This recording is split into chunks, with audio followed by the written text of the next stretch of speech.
Pagbasa mula sa sulat ni Apostol San Pablo sa mga taga-Roma.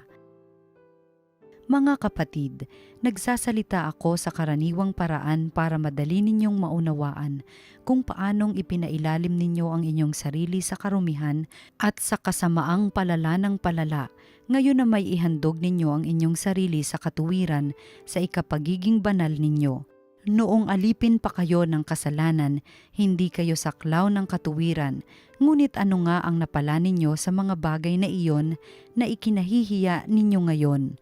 Ang kinauuwian ng mga ito ay kamatayan, ngunit ngayong pinalaya na kayo mula sa kasalanan at mga alipin na ng Diyos, ang natamo ninyo'y kabanalan at ang kauuwi ay buhay na walang hanggan. Sapagkat kamatayan ang kabayaran ng kasalanan, ngunit ang kaloob ng Diyos ay buhay na walang hanggan sa pamamagitan ni Kristo Jesus na ating Panginoon. Ang salita ng Diyos. Mapalad ang umaasa sa Panginoon tuwina. Mapalad ang taong hindi naaakit niyong masasama upang sundan niya ang kanilang payo't maling halimbawa, hindi sumasama sa sinumang taong ang laging adhikay, pagtawanan lamang at hamak-hamakin ang Diyos na dakila. Nagagalak siyang laging magsaliksik ng banal na aral, ang utos ng poon siyang binubulay sa gabi at araw. Mapalad ang umaasa sa Panginoon tuwina. Ang katulad niya'y isang punong kahoy sa tabing batisan, sariwa ang dahot laging namumunga sa kapanahunan, at anumang gawin ay nakatitiyak na magtatagumpay. Mapalad ang umaasa sa Panginoon tuwina. Ngunit ibang-iba ang masamang tao, ipa ang kawangis, siya'y natatangay at naipapadpad kung hangi umihip. Sa taong matuwid ay Panginoon ang siyang mag-iingat, ngunit kailanman ang mga masama ay mapapahamak. Mapalad ang umaasa sa Panginoon tuwina. Ang mabuting balita ng Panginoon ayon kay San Lucas. Noong panahong iyon, sinabi ni Jesus sa kanyang mga alagad, "Naparito ako upang magdala ng apoy sa lupa at sana'y mapagningas na ito. May isang binyag pa na dapat kong tanggapin at nababagabag ako hanggat hindi natutupad ito. Akala ba ninyo'y pumarito ako upang magdala ng kapayapaan sa lupa? Sinasabi ko sa inyo, hindi kapayapaan kundi pagkakabahabahagi. Mula ngayon ang 5 katao sa isang sambahayan ay mababahagi, 3 laban sa 2 at 2 laban sa 3. Maglalaban-laban ang ama at ang anak na lalaki, ang ina at ang anak na babae, at gayon din ang biyanang babae at manugang na babae." Ang mabuting balita ng Panginoon. Pinupuri ka namin, Panginoong Hesukristo.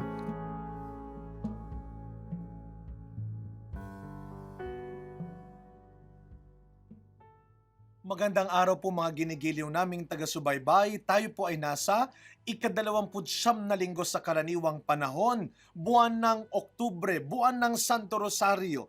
Patapos na po ang buwan na ito ng Oktubre ng Santo Rosario. At alam po natin na isa po yan sa biyaya ng pagdarasal ng Santo Rosario ay ang kailangan ng buong mundo ngayon.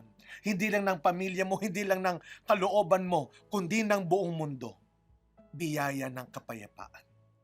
At alam po natin na ito ang hatid ni Maria. Nung ipinagkaloob niya ang Santo Rosario, lalo na po naalala ho ninyo nung nagpakita ang mahal na Birhen ng Fatima sa 3 bata. Ito ay isa sa mga magiging regalo, magiging kapalit ng pagdarasal natin ng Santo Rosario, kapayapaan, wakas ng digmaan sa mundo. Kaya nga po, kahit tapos na ang Oktubre, please continue to pray the Rosary. Magdasal tayo ng Santo Rosario at ang Santo Rosario ay walang iba kundi ang buhay ni Kristo. Sana dito tayo magkaisa-isa, kahit meron tayong pagkakaiba-iba. Pray the Rosary, pray the life of Jesus, and let the peace of Jesus reign in our families, in our country, and in the whole world. Naalala ko ho, ilang linggo nakakaraan, ako po ay nabigyan ng pagkakataong magmisyon dyan sa mga kapatid natin sa UAE, lalo na ho sa Abu Dhabi, sa Musafa, at saka sa Al Ruwais. ito pong mga kapatid nating Pilipino, may taunan silang tinatawag na Misyong Pilipino. At dahil sa pandemya, natigil pansamantala.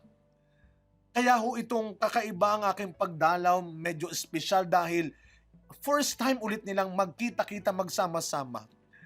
Kahit ho hindi maganda ang panahon pa, may trabaho, malalayo sila. Congratulations po sa ating mga kapatid na Pilipino dyan sa UAE, particular po doon sa 3 simbahan na aking pinaglingkuran. Mission sending kami sa huling bahagi ng aming retreat. Retreat po ng mga Pilipino yan. Ang ganda ho ng mission sending. Talaga hong naggawa kami ng kandila sa huli, may prayer. Pagkatapos ng aming retreat, huwag nating kalilimutan na tayo ay pinadadala ng Panginoon upang maghatid ng liwanag. Parang yung sinasabi ni Kristo sa ating ebanghelyo ngayon, na parito ako upang magdala ng apoy sa lupa, hindi lamang siga, hindi lamang ilaw ng kandila, apoy.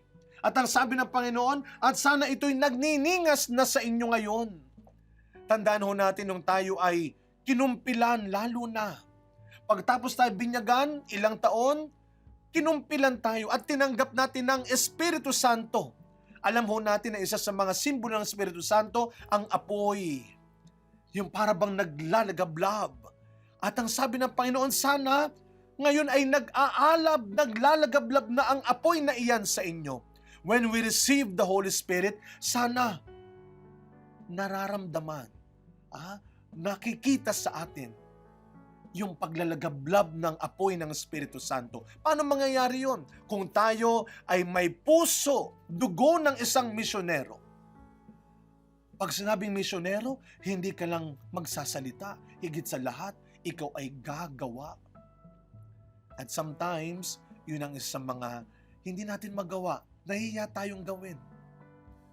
Yung pumili tayo ng kung ano ang totoo.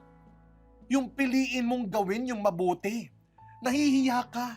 Itong mga walang hiya at itong mga maling gumagawa, ito yung matatapang. Ito yung mga, ang kakapal. Pero samantalang tayo kung minsan, totoo naman ang sasabihin mo. Tameme ka. Maganda at tama naman ang ginagawa mo, hiyang-hiya ka. Hindi pwedeng gaya-gaya. Yan ang sinasabi ng Panginoon. Kung tayo ay puspos ng Espiritu Santo, hindi ka gaya-gaya. Hindi ka uto-uto lang. Kaya ang sabi ni Kristo, ang akala nyo ba ang dala ko ay kapayapaan?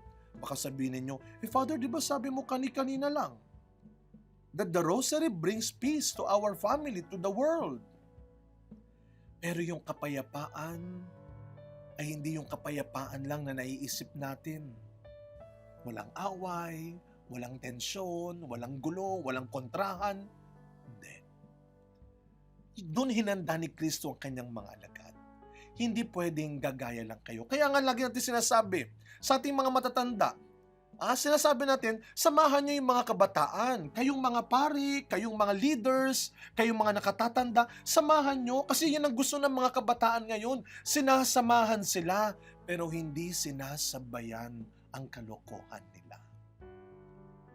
Kaya tayo sumasama sa kanila ay para maging mabuti at tamang halimbawa sa kanila. At hindi lang kukonsente sa anumang mali, anumang masama sa kanila.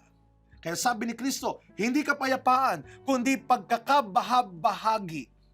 Maganda ho sa Tagalog, pagkakabahabahagi, hindi pagkakasira-sira. We can be divided, but not destroyed. Magkakabahabahagi tayo. Pero hindi yung nagsisiraan. Hindi mo kailangan saktan, sirain, pabagsakin yung mga taong nagkakamali, naliligaw. Samahan mo sila para maiahon mo sila, mailigtas mo sila. What you can do, it is your power. And what others can do to you, it is your choice. And what is that power in you? The Holy Spirit. Yun ang sinasabi ni Kristo na sana nagniningas na sa atin ngayon yung apoy ng Espiritu Santo na hindi mo makontain yung katotohanan, kundi sabihin, na hindi mo makontain ang kabutihang meron ng iyong kalooban, kundi gawin, ipakita. Kaya sa araw na ito mga kapatid, huwag tayong matakot sa sinasabi ng Panginoong, I do not bring peace, but division. We have the gift of the Holy Spirit in us. Ang Espiritu Santo ang magbibigay sa atin ng lakas ng loob ng may kapakumbabaan. Lakas ng loob ng may kababaang loob. When we say the truth, when we do the good, the beautiful and the right, we do it in the right way, in the right time. Mga kapatid, ipagdasal natin araw-araw na tunay na maglagablab ang Espiritu Santo sa pagkatao natin. Tunay na mapuspos ng Espiritu Santo ang buhay natin. Tandaan natin, ang Espiritu Santo, ang liwanag at lakas upang magampanan natin ang anumang misyon natin bilang mga binyagang Kristiyano, binyagang Katoliko. Samahan niyo po ako sa isang maikling panalangin. Sa ngalan ng Ama, ng Anak, ng Espiritu Santo. Amen. Panginoong Jesus, nagpapasalamat po kami sa lahat ng itinuro mo sa amin. Salamat sa mabuting halimbawa ng pagsunod at paglilingkod. Hinihiling po namin, turuan mo po kami at gabayan pa rin na mapuspos ng Espiritu Santo sa bawat iniisip namin, sa bawat sasabihin at gagawin namin, upang ito, ang lahat ng ito, ay tunay na maghatid ng kapayapaang nagmumula lamang sa iyo. Pag-isahin niyo po kami. Gabayan niyo po ang bawat isa. Ibalik mo ang kapayapaan sa aming kalooban, sa aming pamilya, bansa, at kapayapaan sa sandaigdig.